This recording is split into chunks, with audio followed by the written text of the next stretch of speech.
Hey there, it's Nina with Walla Stamping. Thanks for joining me today. This is the project that we're going to be doing. I've actually got a couple of different size boxes here, and I made these with the thought of wedding favor boxes in mind, because it is coming around to that time of year where there's going to be a lot more weddings planned, because I just feel like a lot more people get married in the spring and the summer probably than any other time of the year. So I created this box first, and I really like how it looks, but I felt like maybe it was a little bit too big. It's 3 inches square and then 2 inches deep, which is a great size box for a lot of things, but for a wedding favor box I felt like maybe it was a little bit too big. So I've made a smaller version here, and this one is a 2 by 2 inch cube, which is probably more suitable for wedding favor gifts. Now you can tell I did them a little bit differently. Both of them are made with Whisper White cardstock for the base of the box, and then I've got the pop of pink, gold, and white speckledy paper for the decorative part of it. But this one I used gold foil as a matting, and then for some of the backing on the medallion. And then I decided to give the Dazzling Diamonds glimmer paper a try on this one, and I like how it looks, but I just feel like the glimmer paper kind of just blends into the background a little bit on this because there's so much white. So I'm going to recreate this box today in this size, but I'm going to do it more like this with the gold foil rather than the Dazzling Diamonds. So let me show you what you're going to need. First, you're going to want to start off with a piece of Whisper White cardstock, and this is cut to 8.5 by 7. Then you're going to need 6 pieces of gold foil sheet, and they're all cut at 1 7/8 by 1 7/8.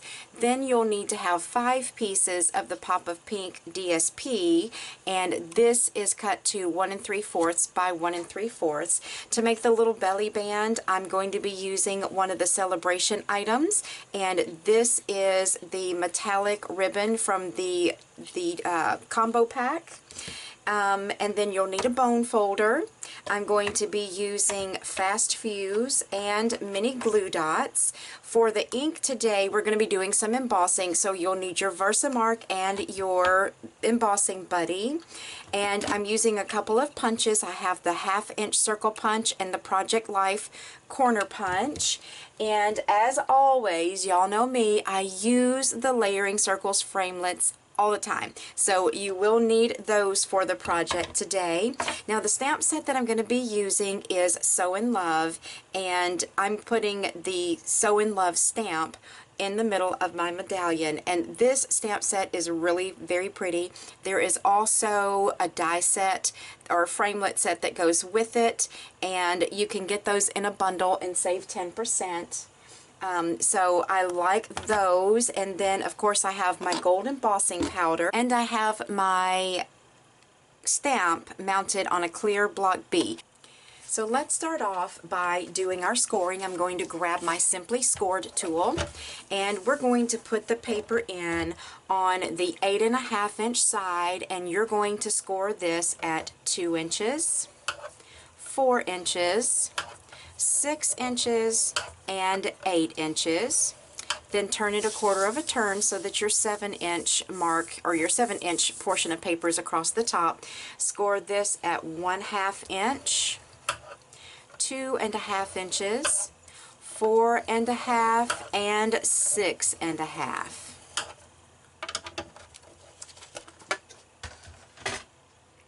Now you'll want to do your trimming.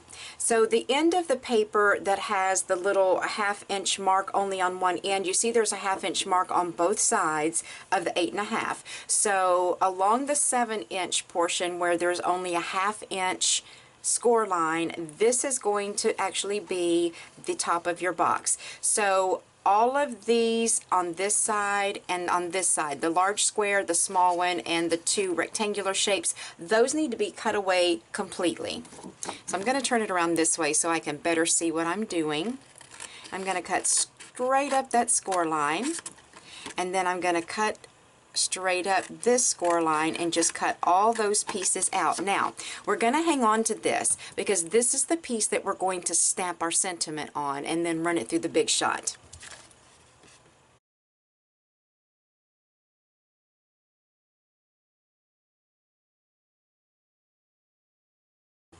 You'll want to cut straight up each of these score lines and cut across that 1/2 inch score line and then stop at this first score line here once you pass that short one.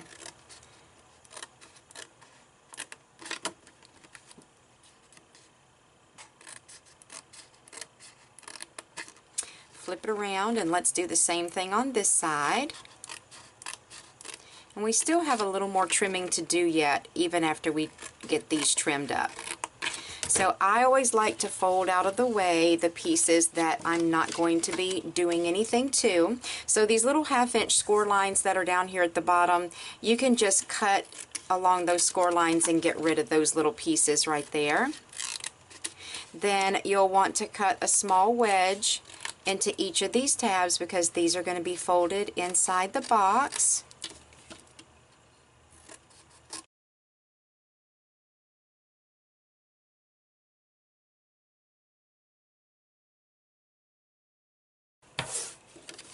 Let's go ahead and finish folding and burnishing all of our score lines.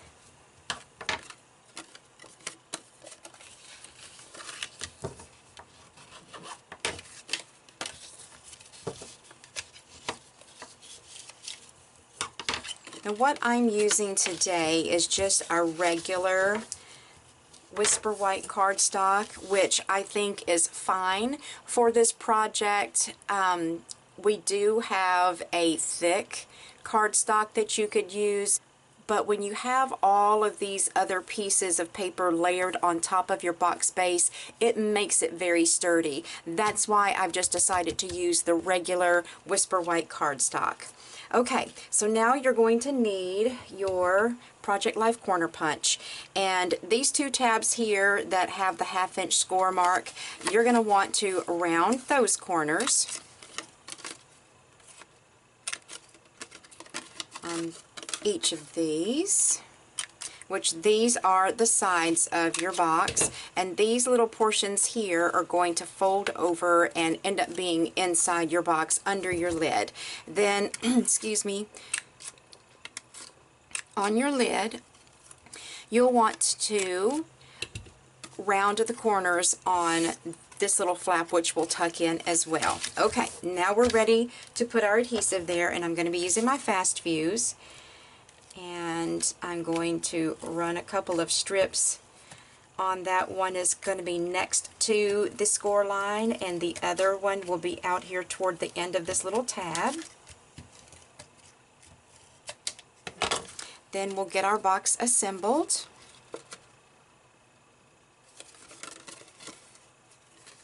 I can see that I need to trim just a little bit right there because I can see where I made that score line, and I want to trim that away.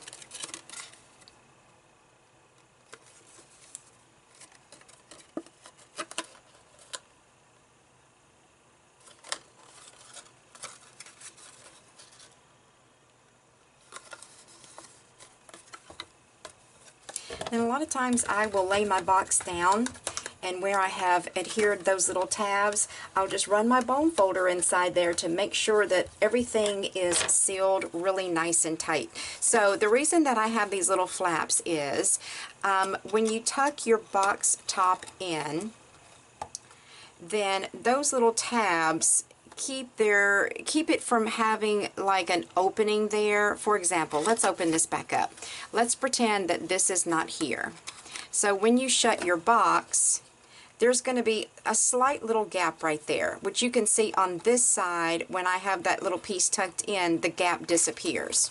So I just think it gives the box a much more finished appearance. So there is your box base complete. So let's go ahead and get our gold foil and our DSP adhered together. I'm just going to be using fast fuse for this.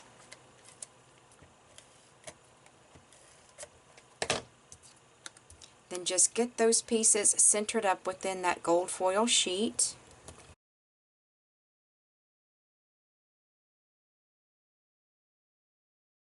Okay, so now we've got all of these put together. What you'll want to do next is put one on the top and all around the sides.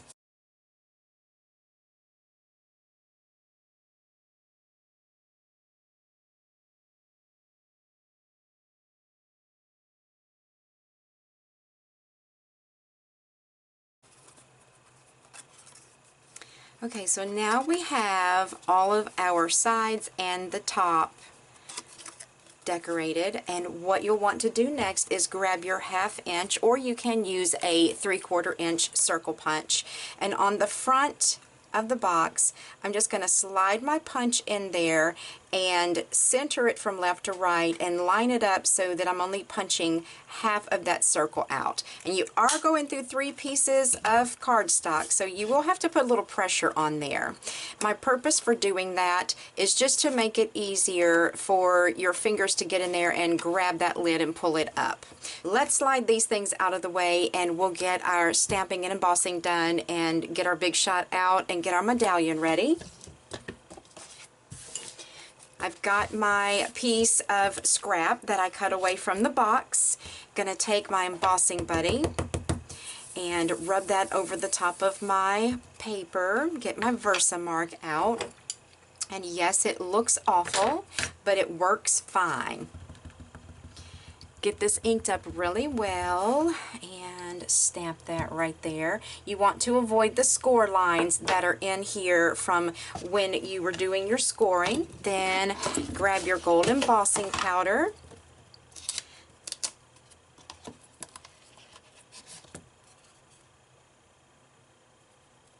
Tap off the excess. Then make sure that you let your heat tool get good and hot before you heat emboss it. It will help stop so much warping of your paper.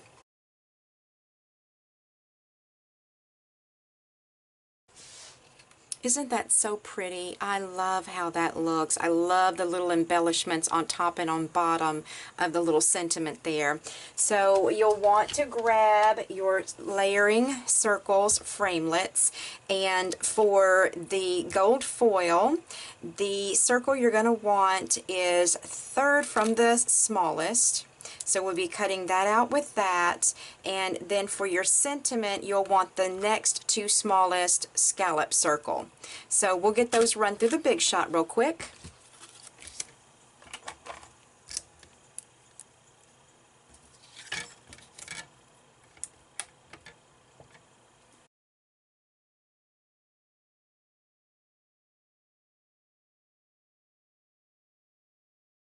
Now that we have both of these cut out, you'll want to use dimensionals, and I forgot to tell you that you would need those. I didn't have them sitting over here. Let me grab one out of my drawer real quick. I apologize, I forgot about the dimensionals, but you'll need a couple of those, and just put that right on the back of your Whisper White sentiment. There we go. And then grab your metallic ribbon and your box, and I like wrapping this around from back to front instead of around the side because it's going to be presented to the person in this manner. So if the ribbon is wrapping around from front to back, it's going to be seen that way. I wrap it around to determine how long of a length I'm going to need. Then just go ahead and snip that off. And this is where your glue dots are going to come in handy. Now you're not going to adhere this to your box. You're just using the glue dots to stick the ribbon to itself. So I'm going to wrap that around, and I'm just going to place a couple of these glue dots toward the end of this ribbon. Well, if I can hang on to it, I will. So I just put one there and one there. Wrap the other part of the ribbon around. Make sure it lines up straight right there. and adhere that down to those little dots, those little glue dots. And you want it to fit snugly, but not so snugly that it can't slide off the box. Then we'll use a couple of more glue dots, and we're going to put these on top of the ribbon, sort of centered but spaced apart from one another, if that makes sense to you. So I've got these about 1/4 of an inch apart. Then you'll take your gold foil, get that centered up, and place that right on top of those glue dots. Take the backing off of your dimensionals.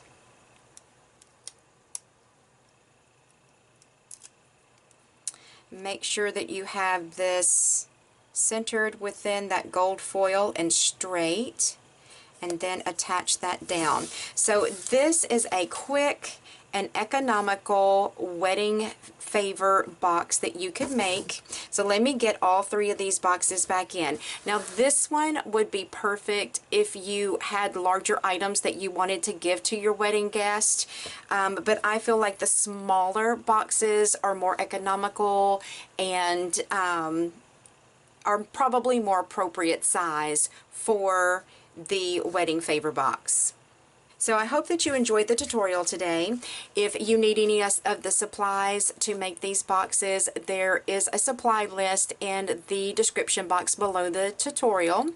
And I would love for you to subscribe to my YouTube channel. If you would like the instructions with dimensions, paper cutting sizes, and all of that, just run over to my blog and you'll see this post there today. And there's a printable PDF that you can get for this, and the video will be posted there as well. And while you're on my blog, feel free to sign up for my newsletter. I have an exclusive free tutorial that I send out every month to my new subscribers, and I would love to have you be a part of Walla Stamping. So again, I hope you enjoyed the tutorial, and I hope you have a great day, and I'll talk to you soon.